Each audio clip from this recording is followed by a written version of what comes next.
광주와 전남에 있는 중요한 이슈들을 짚어보는 시간 이슈. 탄력을 받을 것으로 기대됐던 미국과의 관세 협상이 예상보다 지지부진하게 진행되고 있습니다.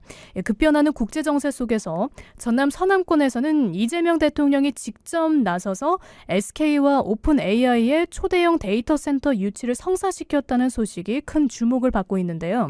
조성철 조선대학교 외래 교수와 관련해서 이야기 나눠보겠습니다. 조 교수 스튜디오에 자리해 주셨습니다. 안녕하세요, 교수님. 예, 안녕하세요. 최근 들어서 한미 간 통상 마찰 이야기가 다시 많아졌는데 트럼프 대통령이 재집권한 다음부터 계속 통상 이슈가 끊이지 않는 것 같습니다. 예, 지금 앞전에 이제 정상 외교는 마치 성공한 것처럼 보였었는데요. 우리 그 트럼프 대통령의 어떻게 보면 그 상호 존중 또는 이 국제외교 관례상 규약에 근거한 FTA 등 그런 범위 내에서 그동안 통상 외교, 일반적인 외교가 진행되어 왔는데 뭐 트럼프 대통령이 재집권한 이후에 지금 거의 뭐 마카파식 어떤 그 국위구선주의 외교가 지금 진행이 되고 있습니다. 네. 그래서 우리 국민들이 정말 각별히 뭔가 관심을 갖고 어떤 같이 한 마음으로 대응하는 그러한 이 상황이 지금 전개되고 있다.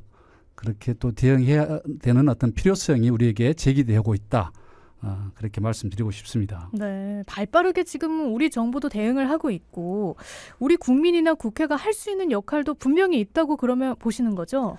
그렇습니다. 지금 이제 트럼프 대통령의 어떤 그 행동 양식을 보면 개인의 뭐 트위터 지금 X라고 하죠. 네. 뭐 그런 거라든지 개인의 판단이라든지 개인의 어떤 그 이 교섭 방식 여러 가지 그런 어떤 그 충돌적인 측면에서 이렇게 일들이 진행이 많이 되고 있습니다. 때문에 우리의 입장에서 우리의 국익을 좀 우선시하고 우리 국익을 최대한 이 방어하기 위해서는 지금 뭐 어떤 그 연하야 또는 어떤 그 우파 좌파 정파라든지 정치적 견해 또는 언론 또 우리 국민 다수 여론 형성 이런 것들이 지금 물밑에서 엄청난 어떤 그 이 협상이 벌어지고 있을 텐데요. 네. 우리 정부 관계자라든지 대통령의 힘을 실어주는 그런 이 부분이 필요할 것 같고요. 특히 해외 언론의 우리 언론의 입장이나 우리 국민의 입장이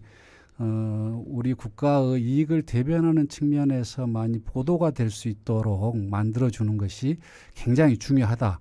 뭐 단순히 간단히 이야기하면 이를테면 국회에서 결의문이라든지 시민사회단체의 입장의 피력이라든지 이런 것도 굉장히 중요할 것 같습니다. 예. 네. 그러니까 미국을 움직이려면 우리가 먼저 뭐 여야를 막론하고 함께 움직여야 할 것이다 또 이렇게 보고 계신데 예, 그 그렇습니다. 전남의 데이터 센터 유치도 예. 같은 맥락으로 또 보고 계세요. 단순한 지역 산업이 아니라 산업과 외교가 결합된 또 국가 전략의 실험 무대로 또 보신다고요. 이 정말 엄청난 어떤 그 쾌거이고 우리 서남권 지역에서는 어떻게 보면 경제사의 역사적 사변이지 않을까 하는 정도로 대단한 일입니다.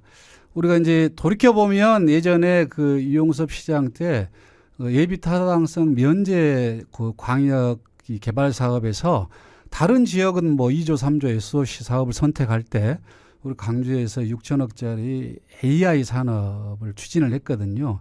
그때 약간의 어떤 그 잡음도 있었습니다만 지금 생각해 보면 그것이 참 그 미래를 내다보는 어떤 정치로서는 상당히 의미 있는 결단이었고 이번에 제가 이제 얼마 전에 그 강희원 전남 부지사를 만났는데 이와 관련해서 대통령님께서 글로벌 기업과 이 신대생 에너지와 연계한 어떤 그 데이터 센터나 아리백 국가산단 유치에 굉장히 노력을 하고 계신다. 곧 결과가 나올 것이다라는 이야기를 들었는데 이제 최근에 이게 발표되면서 정말 가슴 뛰는 일이다.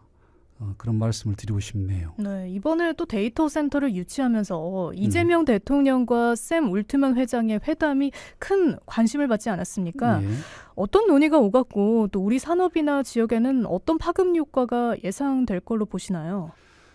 사실 지금 그 파급 효과라는 부분에 대해서 어떻게 보면 예측하기 힘들 정도로 엄청난 변화를 예고하고 있다고도 말씀드릴 수 있습니다. 네.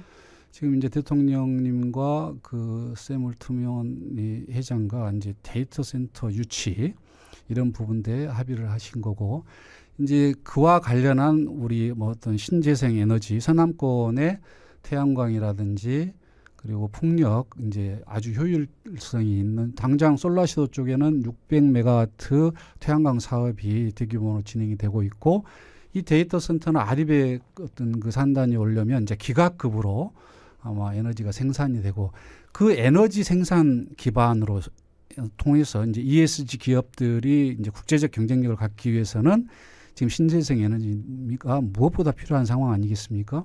그래서 이제 이러한 에너지 생산을 기반으로 해서 에너지가 엄청나게 소모되는 데이터 센터를 유치하는 거고, 이 데이터 센터를 기반으로 해서 우리 사회의 모든 분야에 네. AI 연관된 산업을 또 유치를 해낸다면 이 지역에서의 새로운 어떤 그 경제 생태계, 그리고 이곳을 중심으로 세계화되는 경제 구조의 탄생, 이런 미래를 예견할 수 있겠다고 말씀드릴 수 있습니다. 네, 그리고 지금 각 지역 지자체들도 주목하고 있는 게 이번 회담으로 인해서 뭐 지역이 이제 수도권 집중형 개발이 아니라 이제 데이터 센터를 어떻게 보면은 전국에 분산시켜서 짓겠다는 거 아니겠습니까? 예. 어떻게 보면 지역들에게는 굉장한 기회라고 또 볼 수도 있겠죠. 지금 사실 이제 우리 지역의 입장에서 보면 그동안 뭐 경제적 측면, 산업적 측면에서 굉장히 좀 뒤떨어진 측면이 많이 있었지 않습니까? 근데 네. 오히려 이게 이제 전화위복이 돼서 이런 새로운 AI 뭐 산업혁명으로까지 우리가 이제 이야기를 하고 있는데, AI를 기반으로 한 특히 이 지역의 뭐 농업 스마트팜이라든지 의료라든지 뭐 이 교육 또 뭐 로봇을 통한 제조업 어떤 그 경제 구조 뭐 공장, 이게 AI가 우리 사회 전반적으로 미치지 않는 부분이 없을 정도로 대단한 어떤 그 이 경제적 영향력을 가지고 있는데요. 거기에 더해서 우리 이제 그 광주 전남이 특히나 지금 그동안 어떤 그 발전의 미비로 인한 오히려 역으로 여러 가지 환경적인 측면이라든지 문화예술의 이런 측면에서의 장점을 가지고 있어서 이 부분과 AI가 사실은 잘 맞는 그런 이 구멍합이 있거든요. 그래서 그런 측면에서 보면 이곳이 다른 지역의 지역 균형 발전에 있어서의 이러한 그 유치보다 훨씬 더 시너지 효과를 낼 수 있는 지역에 경제적 이점이 있을 수 있겠다, 그런 말씀을 또 드릴 수 있습니다. 네, 그리고 지금 전라남도의 그 경제적 부흥이 또 뭐 예상된다는 그런 견해들도 많은데, 특히 이 전남 서남권이 목포를 비롯해서 그 지역들이 분명히 그 강점이 있지 않겠습니까? 뭐 지역적으로 그렇습니다. 연계가 된다거나. 네. 그렇습니다. 좀 전에 이제 소위 미국에서 빅테크 기업들도 캘리포니아라든지 아주 유려한 어떤 그 자연 환경이 있는 곳, 그게 지금 이제 뭐 성실의 시대를 넘어 지금 창의의 시대라고 하는데, 그런 창의력을 발휘할 수 있는 그런 자연적 조건이라든지 좀 전에 말씀하신 우리 지역의 문화예술을 기반한 여러 가지 어떤 그 장점들, 이런 것들이 이 서남권에 잘 그 녹여져 있기 때문에 이런 부분과 더불어서 목포를 중심으로 한 해남 아까 솔라시도, 그다음에 이 신안, 그리고 무안, 또 네. 이제 그 이 교통 인프라인 국제항공 이 거점, 이런 부분에서까지 진행이 되고, 또 광주 전남이 광역 어떤 행정체제에서의 중앙정부 지원을 받을 수 있는 측면에서 보면 광주 AI 기반한 여러 가지 소프트웨어적인 산업 결합 측면에서 이를테면 이제 전남 한편과 광주의 그 이 광산구와 연계하는 빅그린 국가산단, 이제 약 5대5 이 부분이 있지 않습니까? 네. 이런 부분을 활성화시켜서 에너지와 데이터 센터와 AI에 기반한 산업 클러스터, 산업 어떤 그 발전, 이런 부분들이 동시에 진행이 된다면 우리 서남권에 엄청난 미래 비전이 있을 수 있겠다 하는 말씀을 드리겠습니다. 그러니까요. 참 그 전망은 지금 좋습니다. 그리고 무엇보다 수도권 일극 중심에서 지역이 고루 발전하는 그런 흐름으로 넘어가는 단계가 아닌가 이렇게 보시는 분들도 많거든요. 그렇다면 교수님이 보시기에는 정말 그 전남이 전국 산업혁신의 엔진 역할을 하게 될 것이다. 이렇게 예측을 하시나요? 저는 지금 이제 거의 확신합니다. 제 네. 스스로는. 거의 100%.